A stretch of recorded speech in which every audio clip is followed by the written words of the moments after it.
Hello friends, അപ്പോൾ ഇങ്ങനെ അവധിയൊക്കെ ഉള്ളപ്പം നമുക്കൊരു മടി പിടിച്ചിരിക്കുന്ന സമയത്ത് കഴിക്കാൻ കൊതി തോന്നിയൊരു ഐറ്റമാണ് പൊതിച്ചോറ്.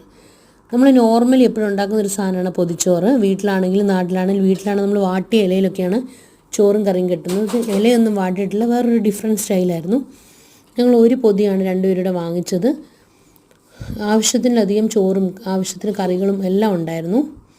ഒരു നാടൻ കുത്തരി ചോറ്, പിന്നെ നമ്മുടെ രീതിക്ക് ഒരു ചെറിയ മഞ്ഞ കളറിലൊരു അവിയൽ, പിന്നെ ഒരു ചമ്മന്തി, ഒരു മീൻ വറുത്തത്, തോരനായിട്ട് ബീട്രൂട്ട് തോരൻ, ഒരു നാരങ്ങ മിക്സ് അച്ചാർ, പിന്നെ ഒരു ഉണക്കമുളക് വറുത്തത്, ഒരു പപ്പടം. ഇത്രയായിരുന്നു നമ്മുടെ ചോറ് ഊണിനകത്തുണ്ടായിരുന്ന കറികൾ. പുറമെ ഒരു മോര് കറിയും അതുപോലെ നല്ല തിക്ക് ഗ്രേവിയോട് കൂടിയ ഒരു മീൻ കറിയും പായസവും എല്ലാം അടങ്ങിയ ഒരടിപൊളി പൊതിച്ചോറായിരുന്നു. അപ്പം ഇടയ്ക്കൊക്കെ നമുക്കിങ്ങനെ പൊതിച്ചോറൊക്കെ വാങ്ങി കഴിക്കാം. പിന്നെ ഞങ്ങളിന്ന് ഉച്ചയ്ക്ക് കുഴിമന്തിയാണ് സ്പെഷ്യലായിട്ട് ഉണ്ടാക്കിയത്. ഒരു ഹോളിഡേ മൂഡിൽ ഒരു ദിവസം കുക്കിംഗ് ഒന്നും ഇല്ലായിരുന്നു. ഞങ്ങൾ അത്യാവശ്യം കുക്കൊക്കെ ചെയ്തു.